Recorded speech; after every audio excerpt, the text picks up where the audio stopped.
नमस्कार, मैं Vik Baliyan Phoenix plant lifesaver private limited की ओर से एक नई पहल धरोहर बुलेटिन में आपका स्वागत है। यहाँ हम आपको बताते हैं देश भर की वो खबरें जो किसानों, कृषि जगत और आम जनता से जुड़ी है। हर दिन देश भर में आती हैं कई आवाजें, कहीं किसान की मेहनत की कहानी तो कहीं बदलते मौसम की चुनौती। इन्हीं खबरों को लेकर हम हाजिर हैं धरोहर बुलेटिन में। आइए सबसे पहले शुरू करते हैं उत्तर प्रदेश की कुछ प्रमुख खबरों के साथ में। नोएडा से शुरू करते हैं। यहाँ किसानों के प्रदर्शन के चलते ट्रैफिक पुलिस ने कई जगहों पर ट्रैफिक डाइवर्जन लागू किया है। भारतीय किसान यूनियन टिकैत के जिलाध्यक्ष धनेंद्र शर्मा ने नेतृत्व में हुई बैठक में किसानों की मुख्य मांगों पर सहमति बनी। अब किसी भी गन्ना केंद्र या मिल गेट पर घटतौली नहीं होगी।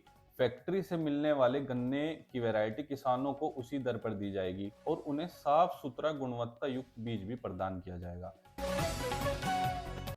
आगे बढ़ते हुए उत्तर प्रदेश की कुछ और प्रमुख खबरों पर नजर डालते हैं।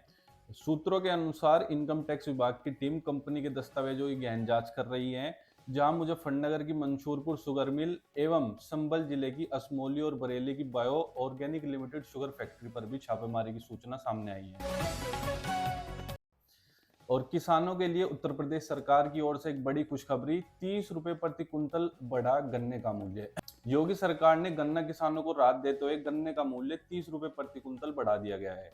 अब अगेती प्रजाति का दाम 400 रुपए प्रति कुंतल और सामान्य प्रजाति का दाम 390 रुपए प्रति कुंतल तय किया गया है। यह फैसला पेराई सत्र 2025-26 के लिए लागू किया गया है। सरकार के अनुसार इस बढ़ोतरी से किसानों को करीब 3,000 करोड़ रुपए का अतिरिक्त भुगतान होगा। योगी सरकार ने दावा किया है कि 2017 से अब तक गन्ने के समर्थन मूल्य में 4 बार बढ़ोतरी की गई है। आगे बढ़ते हुए हरियाणा की कुछ प्रमुख खबरों के विषय में जानकारी लेते हैं। करनाल से एक खबर है। यहाँ कृषि विभाग के अधिकारियों ने खेतों में जाकर धान की कटाई प्रयोगों का निरीक्षण किया। इसका मकसद क्या है? धान की पैदावार का सही अनुमान लगाना ताकि बीमित किसानों को सटीक मुआवजा दिया जा सके। कृषि विभाग के सहायक सांख्यिकी अधिकारी डॉक्टर सुनील कुमार जांगड़ा ने बताया कि प्रधानमंत्री फसल बीमा योजना के तहत जिले में धान की कटाई का सर्वे चल रहा है। इन्हीं आंकड़ों के आधार पर गांव की औसत पैदावार तय की जाती है और बीमा कंपनी उसी के अनुसार मुआवजा देती है। संयुक्त निदेशक डॉक्टर राजीव कुमार मिश्रा ने भी अधिकारियों के साथ पूरी प्रक्रिया का निरीक्षण किया। वहीं दूसरी ओर हरियाणा में डीएपी खाद की कमी को लेकर विपक्ष ने सरकार को घेरा है। रणदीप सुरजेवाला, अभय चौटाला और राव नरेंद्र ने किसानों के हाथों पर मोहर लगाने को अपमानजनक बताया है और खाद वितरण में पारदर्शिता की मांग की है। हरियाणा में एक और बड़ी खबर सामने आई है। राज्य सरकार ने एक बार फिर यूपी के किसानों और व्यापारियों के धान पर रोक लगा दी है। रविवार देर शाम जारी इस फैसले के बाद मेरठ करनाल हाईवे पर लंबा जाम लगा रहा। शनिवार शाम से रविवार दोपहर तक यूपी से आने वाले धान को रोका गया। थोड़ी देर राहत मिलने के बाद देर रात सरकार ने फिर रोक लगा दी। इससे किसानों और व्यापारी दोनों परेशान हैं।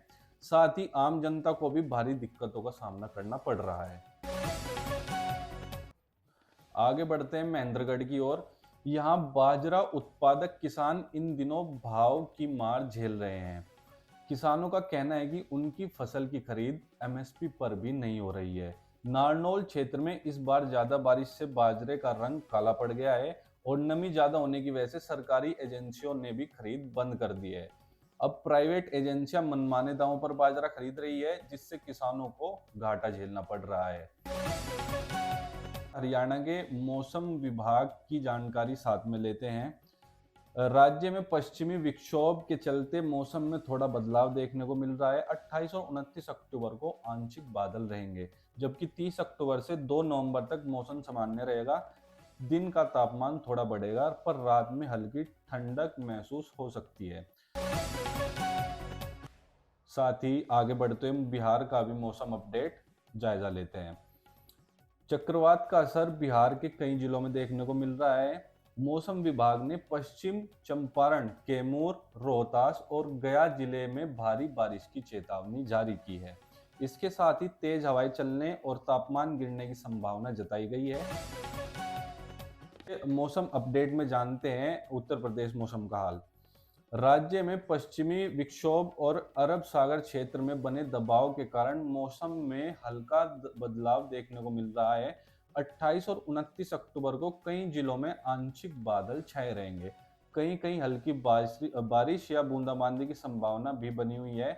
दिन का तापमान लगभग 28 डिग्री सेल्सियस तक रह सकता है, जबकि रात के तापमान में हल्की गिरावट दर्ज की जाएगी।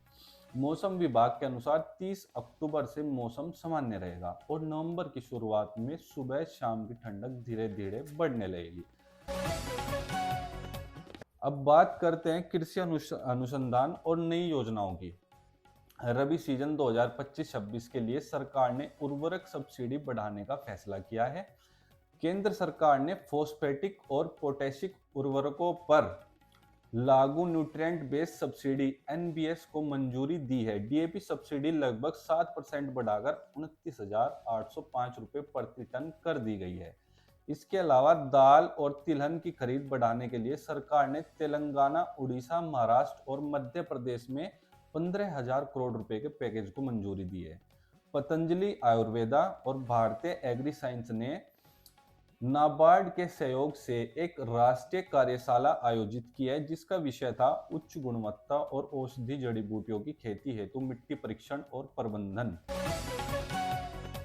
आगे बढ़ते हुए किसानों के लिए एक और खुशखबरी और एक और खबर पर नजर डालते हैं।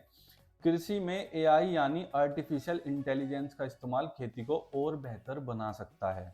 वीर चंद्र सिंह गढ़वाली उत्तराखंड औद्योगिकी एवं वानिकी विश्वविद्यालय और भारतीय कृषि विश्वविद्यालय संघ IAUA की पहल पर आयोजित 14वां मंथन सत्र संपन्न हुआ है। इस सम्मेलन में भारत में कृषि पर्यटक अवसर, चुनौतियों और आगे की राह विषय पर देश भर की कई कुलपति, वैज्ञानिक और विशेषज्ञ शामिल हुए। मंगलवार को सम्मेलन के दूसरे दिन कृषि वैज्ञानिकों ने कृषि पारिस्थितिकी और पर्यटन की सतत वृद्धि पर विस्तार से चर्चा की।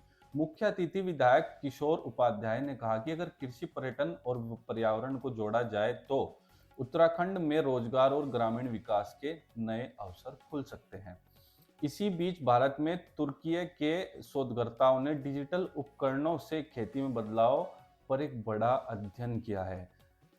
National institute of technology NIT और तुर्की के Azerbaijan state university of economics के शोधकर्ताओं का कहना है कि डिजिटल टूल्स, मोबाइल कनेक्टिविटी और नवीकरणीय ऊर्जा से ये सब मिलकर 27 विकासशील देशों में खेती की उत्पादकता और स्थिरता को बदल रहे हैं।